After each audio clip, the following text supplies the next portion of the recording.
sakit banget sampai aku tuh rasanya mau pingsan gitu ya, sampai akhirnya aku udah nggak tahan.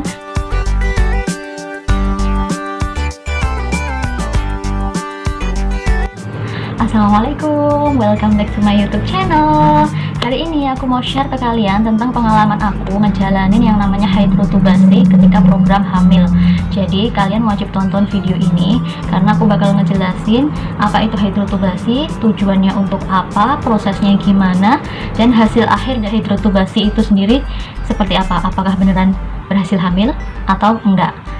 Terus juga kalian wajib tonton video aku yang pertama tentang program hamil part 1. Di situ aku udah ngejelasin bagaimana tahap-tahapan aku sampai akhirnya dokter menyarankan aku untuk menjalanin hidrotubasi. Jadi stay tune terus ya. Jangan lupa klik tombol subscribe-nya dan nyalain loncengnya biar kalian gak ketinggalan video terbaru dari aku. See you!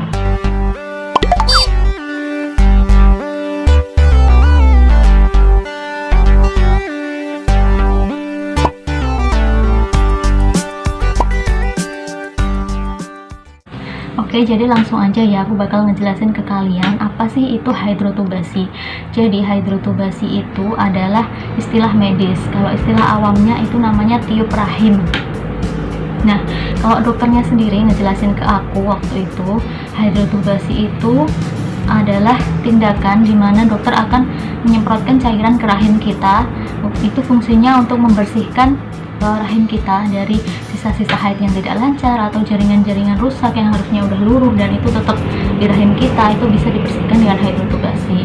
Terus kemudian juga untuk membuka jalan atau mempermudah bertemunya sel telur dan sel sperma di dalam rahim kita. Nah, waktu itu aku kan ngejalanin program hamil sejak bulan November 2018. Kemudian aku disarankan dokter untuk melakukan hidrotubasi itu pada bulan Februari 2019.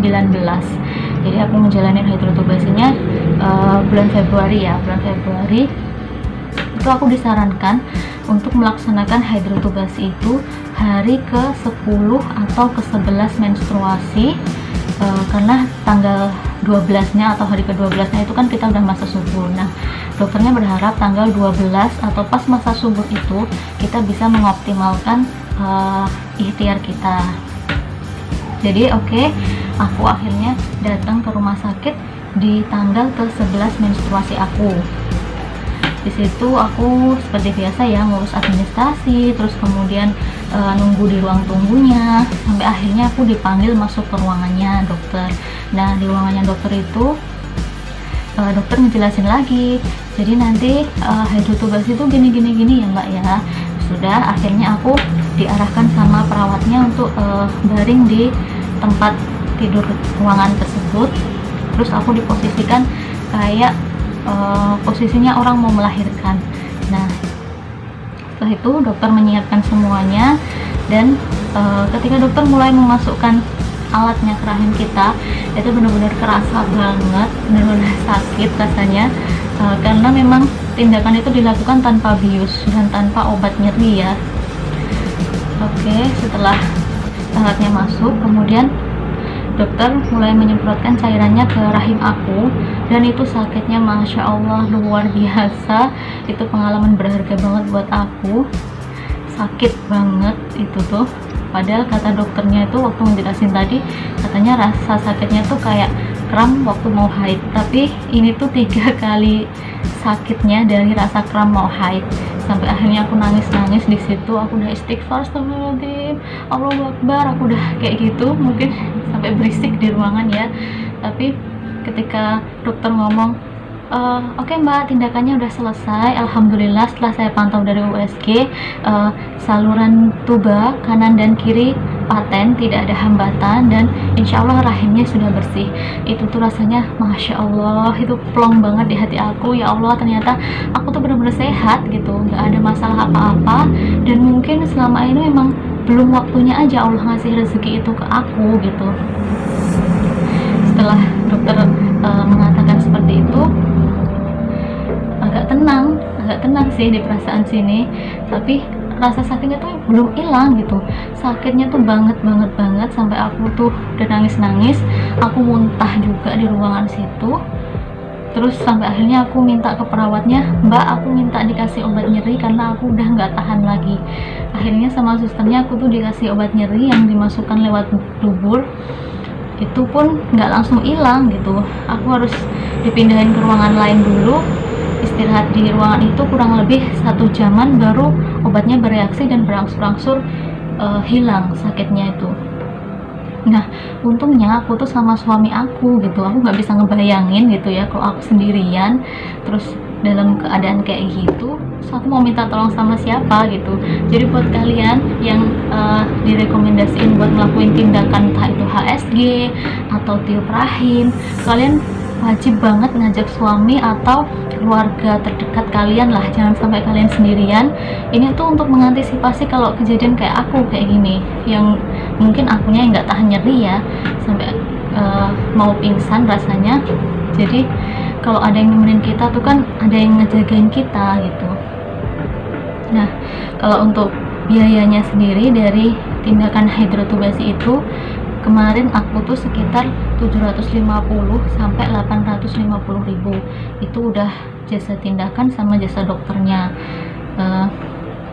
Setelah melakukan tindakan hidrotubasi itu, dokter menyarankan aku untuk mengoptimalkan ikhtiarnya di saat masa subur. Terus kemudian dokter juga mengatakan udah selama 3 bulan ke depan nggak usah kontrol ke saya, dimaksimalkan usahanya.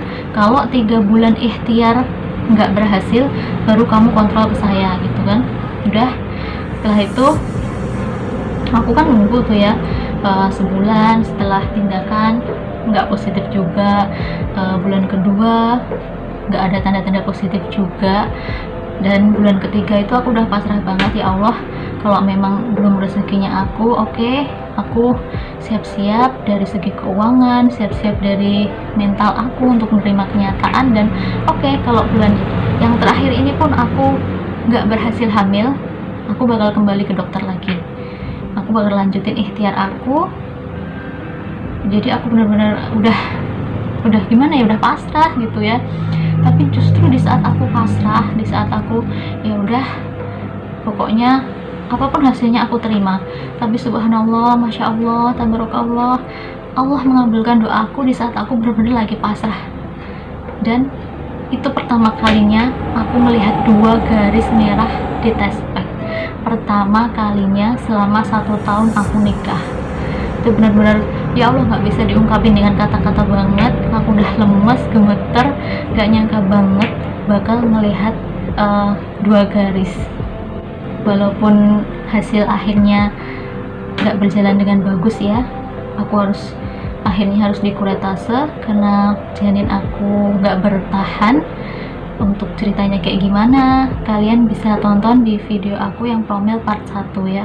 Disitu aku udah jelasin dari mulai awal program sampai akhirnya aku dikuret. Jadi jangan lupa ditonton karena video aku selanjutnya juga akan nyambung dari video-video aku yang dulu.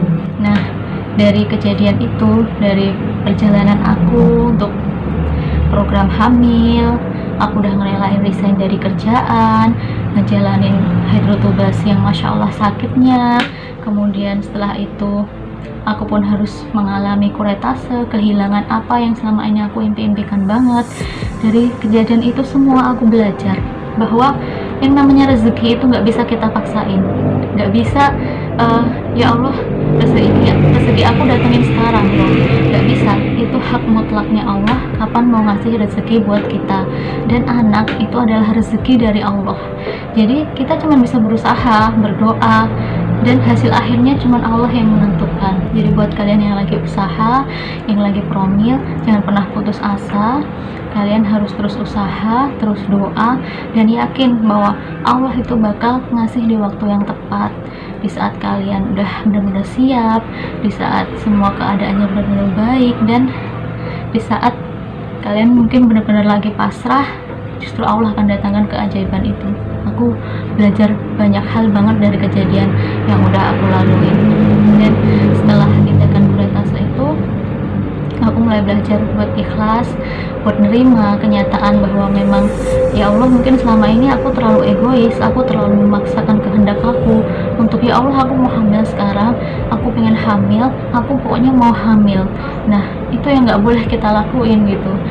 Itu kita terlalu memaksakan takdir dari Allah gitu, sampai akhirnya mungkin Allah melihat ikhtiar aku, melihat usaha aku, melihat bagaimana kerasnya keinginan aku, dan mendengarkan setiap doa-doa aku. Akhirnya Allah, ya udah, aku kasih lihat ke kamu kalau kamu sehat, kamu itu bisa hamil, tapi belum sekarang waktunya gitu. Akhirnya Allah ngambil lagi dari rahim aku dengan jalan kuretase tersebut. Tapi benar-benar Masya Allah, itu pelajaran yang berharga banget buat aku, untuk gak egois lagi, untuk gak memaksakan kehendak aku sendiri, dan lebih ngikut aja sama kehendaknya Allah. Jadi tetap semangat buat teman-teman semua, jangan menyerah. Insya Allah Allah bakal ngasih di waktu yang tepat. Tetap semangat ya.